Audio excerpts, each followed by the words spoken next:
Good morning everyone, I am Komal Bhati और SSC faculty. तो आज हम पढ़ेंगे हमारे मौलिक अधिकार। तो हमारा संविधान दुनिया का सबसे बड़ा संविधान है और हमारे मौलिक अधिकार अमेरिका के संविधान से लिए गए। जब हमारा संविधान बना तो हमारे संविधान को 22 भागों और 395 आर्टिकल में विभाजित किया गया था। तो हमारे मौलिक अधिकार संविधान के भाग 3 में आर्टिकल 12 से लेकर 35 तक प्रदत्त किए गए हैं। तो जब भी हम सोचते हैं मौलिक अधिकार तो हमारे मन में सबसे पहले विचार आता है कि मौलिक अधिकार है क्या। तो मौलिक अधिकार ऐसे अधिकार हैं जो हमें सर्वोच्च न्यायालय या संविधान द्वारा दिए गए हैं और ये मानव विकास के लिए बहुत ज्यादा उपयोगी होते हैं। और हमारे संविधान की सुरक्षा का दायित्व सुप्रीम कोर्ट का है। तो अभी मैंने आपको बताया कि हमारे संविधान के भाग 3 में आर्टिकल 12 से लेकर 35 तक हमारे मौलिक अधिकार दिए हुए हैं।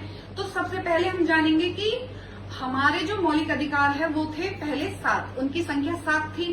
लेकिन फिर हमारा 44वां संवैधानिक संशोधन हुआ 1978 में, जिसके द्वारा जो हमारा संपत्ति का मौलिक अधिकार था वो निरस्त कर दिया गया, यानी कि उसे हटा दिया गया। तो वर्तमान में हमारे मौलिक अधिकारों की संख्या है 6।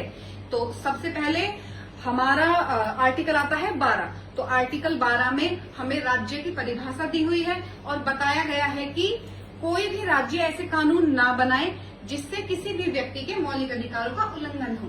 फिर आता है आर्टिकल 13। आर्टिकल 13 में बताया गया है कि कोई भी कानून जो स्वतंत्रता से पहले या स्वतंत्रता के बाद बनाया गया है और जिस कानून से किसी भी व्यक्ति के मौलिक अधिकारों का हनन हो रहा है तो उस कानून को तुरंत निरस्त कर दिया जाएगा।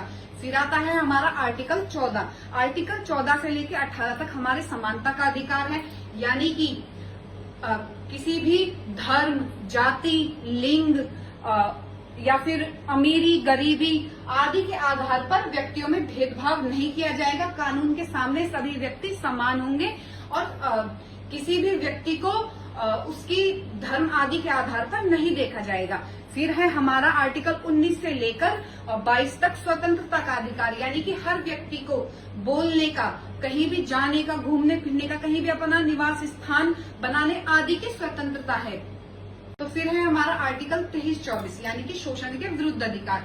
किसी भी व्यक्ति या किसी भी बच्चे का किसी भी कारखाने में शोषण नहीं किया जाएगा, बाल श्रम को रोका जाएगा और बाल श्रम निषेध है इसके अकॉर्डिंग।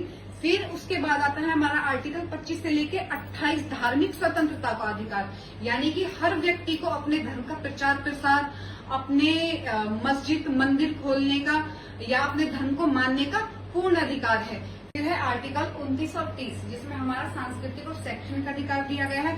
आर्टिकल 31 जो कि संपत्ति का अधिकार था, मैंने आपको बताया था कि ये 44वें संवैधानिक संशोधन 1978 द्वारा निरस्त कर दिया गया था। फिर आता है आर्टिकल 32, जिसमें हमारा संवैधानिक उपचारों का अधिकार दिया गया है और सुप्रीम कोर्ट में इसमें 5 तरह की रिट जारी करने का भी अधिकार आर्टिकल 32 के अंतर्गत ही आता है। तो ये थे हमारे सारे मौलिक अधिकार। आई होप आप सबको अच्छे से समझ में आए होंगे। तो इसको बार बार रिवाइज कीजिए, अच्छे से पढ़िए और थैंक यू सो मच।